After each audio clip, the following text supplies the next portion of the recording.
News કેપિટલના અહેવાલની વધુ એક ધારદાર અસર થઈ છે। બીજેપી શહેર પ્રમુખ મુકેશ દોશીએ માફી માંગી છે। સસ્પેન્ડેડ કોર્પોરેટરને જવાબદારી સોંપવા અંગે તેમણે માફી માંગી છે। ધ્યાન દોરવા માટે મુકેશ દોશીએ ન્યૂઝ કેપિટલનો આભાર માન્યો છે।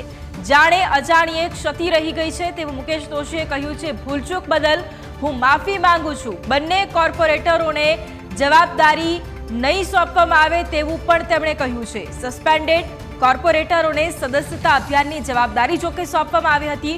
વોર્ડ નંબર 6 ના corporator Devuben Jadav, ward number 5 ના કોર્પોરેટર વજીબેન ગોલતરને આ જવાબદારી સોંપવામાં આવી હતી। કથિત ભ્રષ્ટાચાર મામલે બંને મહિલા કોર્પોરેટરોને 6 વર્ષ માટે સસ્પેન્ડ કરવામાં આવ્યા હતા। ગોકુલનગર કથિત આવાસ કૌભાંડ અંગે 6 વર્ષ માટે તેમને સસ્પેન્ડ કરવામાં આવ્યા હતા અને આ બંને કોર્પોરેટરોને જવાબદારી સોંપાતા વિવાદ છંછેડાયો હતો। હવે ન્યૂઝ કેપિટલના અહેવાલની વધુ એક આ ધારદાર અસર થઈ છે।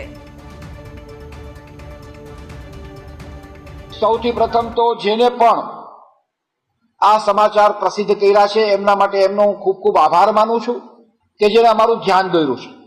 આવડી મોટી પાર્ટી છે, કદાચ અમારાથી કોઈ ક્ષતિ રહી ગઈ હોય તો એના માટે આપ સૌના માધ્યમથી માફી માંગુ છું।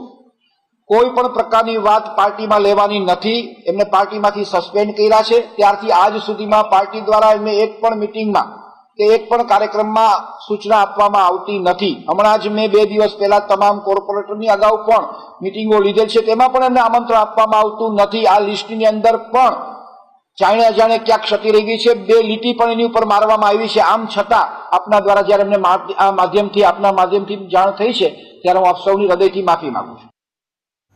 તો આજ મુદ્દે સંવાદદાતા ઋષિ અમારી સાથે લાઈવ છે। ઋષિ, જે પ્રમાણે રાજકોટમાં ન્યૂઝ કેપિટલના અહેવાલની ફરી એક વખત ધારદાર અસર થઈ છે। જે બંને કોર્પોરેટરો છે જે સસ્પેન્ડેડ હતા તેમને જવાબદારી જે સોંપવામાં આવી હતી, હવે ખુદ શહેર પ્રમુખ દ્વારા માફી માંગવામાં આવી છે। શું વધુ માહિતી, શું કહેવામાં આવ્યું છે?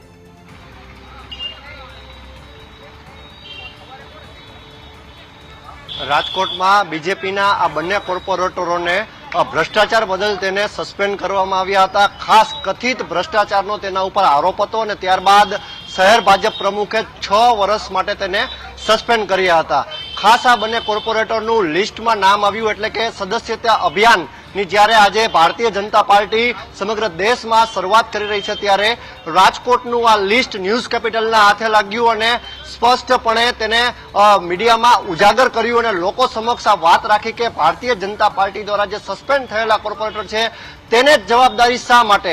જો કોર્પોરેટરો સસ્પેન્ડ હોય તો ભારતીય જનતા પાર્ટીના વડાઓને ખ્યાલ હોવો જ જોઈએ કે તેને જવાબદારી સોંપવામાં ન આવે, પરંતુ ક્યાંક ને ક્યાંક કોંગ્રેસ દ્વારા પણ આ મુદ્દો ન્યૂઝ કેપિટલના અહેવાલ બાદ ઉઠાવવામાં આવ્યો અને ન્યૂઝ કેપિટલના અહેવાલની જ્યારે આ અસર થઈ છે ત્યારે બીજેપી શહેર પ્રમુખ મુકેશ દોશીએ સ્પષ્ટપણે માફી માંગી છે કે અમારાથી આ ક્ષતિ રહી ગઈ છે અને એ ક્ષતિ બદલ અમે દિલગીર છીએ। વાત છે આ બંને સસ્પેન્ડેડ કોર્પોરેટરની, તો મુકેશ દોશીએ સ્પષ્ટ કહ્યું છે કે આ બંને કોર્પોરેટરને અમે એક પણ મિટિંગમાં બોલાવવામાં નથી આવતા, સાથે આ બંનેને એક પણ પ્રકારની જવાબદારી સોંપવામાં નહીં આવે। હાલ જે કોર્પોરેટરોને જે સસ્પેન્ડ કરાયા છે તેનું સસ્પેન્શન ચાલુ જ છે અને તેને ભાજપના એક પણ કાર્યક્રમમાં સામેલ કરવામાં પણ નહીં આવે। જી બિલકુલ ઋષિ, આભાર તમામ જાણકારી